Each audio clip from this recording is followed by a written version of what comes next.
Introduction. This study investigates the impact of part-time employment on students' academic performance, considering both its benefits, such as enhanced time management and financial independence, and its drawbacks, including stress and reduced study time. Particularly relevant in Asia, where nearly 40% of students engage in part-time work.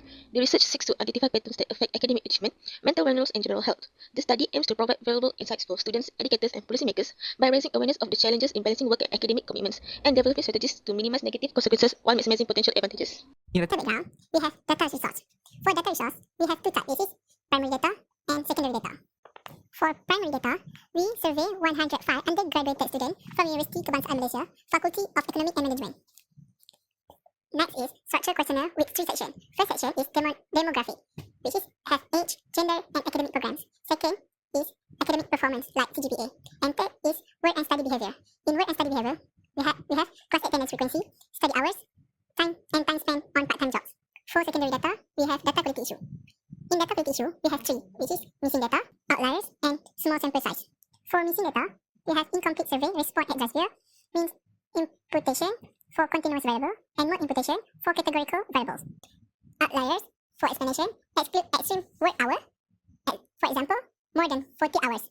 From regression analysis of data consistency. For the last one, which is small sample size, is limited to 105 students, affecting the generalization of findings. Next, for the data background, we have overview of dataset. In the overview of dataset, we have two, which is dependent variable and independent variable. And also we have data structure findings. For independent variable, we just have 1 point, which is CGPA as a measure of academic performance. In independent variable, we have 4 points. The first one is part-time work status, second one is class attendance frequency, third one is study hours, and the last one is pair competitiveness. In data structure finding, we have 4 points. The first one is CGPA range from 1.61 to 3.85, indicating student diversity. The second one is about 20% engaged in part-time work, mainly in retail or service industry. Next point is working student, average 1.22 class absent per month, and 1.97 study hours per day, lower than non-working peers. The last point is higher peer CGPA correlated positively with academic performance. Divided into three parts, which is A, section A, demographic information, that are gender, age, and area of study. Next, section B, academic performance. Academic performance is proxy by CGPA. And lastly, section C is study habits and behavior that are mainly focused on class attendance and daily studies hour. Target population is the student of the Faculty of Economic and Management, University Kebangsaan Malaysia. And we use sampling method of random sampling method used to select 105 students respondents. The next part of methodology is a research design. A research design is a data structure organized of three sections focusing on key researching question, which is the first question. The first section is background information of respondent. The next section is quantitative academic performance via CGPA, and section C, the evaluation of key behavior, which is attendance, study time, and part-time work participant. Objective is to comprehend understanding of how part-time job influence academic performance of universities. So our model specification, we designed to assess contributions of independent variables on the dependent variables, which is CGPA. Next, we evaluate the influence of, firstly, part-time job influence on CGPA, secondly, study hours and class attendance on academic performance, lastly, peer competitiveness on academic performance. And we set levels significantly at 1%, 5%, and 10% to evaluate robustness of variable relationship. So next, this is ethical considerations. Firstly, we have informed consent. So participants' consent obtained before administering questionnaires. Next is confidentiality. Ensure privacy of participants and confidentiality of responses. Lastly, voluntary participation. Participants informed of their right to withdraw at any time without any consequences. So lastly, our software tools, which is the data process and analyze using statistical package for social science, SPSS, for robust handling of complex data and appropriate statistical outputs. And our objective, which is to understand the impact of part-time jobs on university students' academic performances. Let me walk you through the finding of our analysis, which was conducted using tabular visualization. This slide highlights the key insights, pattern, and application derived from the data. First, looking at the work hours and academic performance graph, we see a trend between work hours and academic performance. As work hour increase, academic performance varies significantly, with some students performing well while other students struggle. Especially students with performance level around 3.8 have the highest work hours, suggesting a potential balance between work and academic.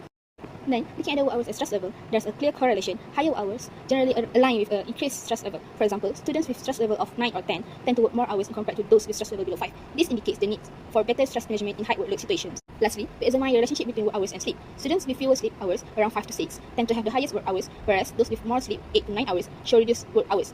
This highlights the importance of adequate sleep in managing workload effectively. Moving to the significant pattern and trends, workload intensity, our analysis shows that students working under 15 hours per week perform better academically, reinforcing the importance of limiting workload. Finally, interpretation of insight and implication. First, time management challenge. Balancing work and studies is critical. Students struggling is often report reduced study hours and inconsistent attendance. Workshop and mentorship programs can provide the necessary support. Second, policy recommendation. We suggest university offer flexible scheduling and online class options, as well as promoting part-time jobs related to students' academic disciplines. Lastly, practical application. Prioritizing study time over excessive work can improve academic outcomes. Career service can play a crucial role in helping students find suitable part-time jobs that support their academic and professional growth.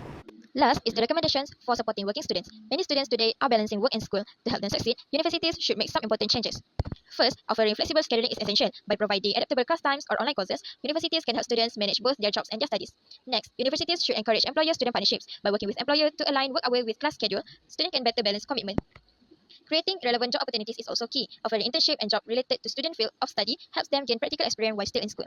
To make it easier to manage everything, universities should provide time management workshop. This can teach students how to prioritize their tasks and use their time wisely. It is also important to enhance academic support. Providing more tutoring and advising for working students can make a big difference in their success. In addition, universities should limit working hours. Recommending that students work no more than 10 to 15 hours a week helps them maintain a healthy balance. Finally, universities should monitor progress regularly by checking in on students' academic performance and challenges. They can make sure students have the support they need. By making these changes, universities can help working students succeed in both their education and careers. That's all from our teams. Thank you.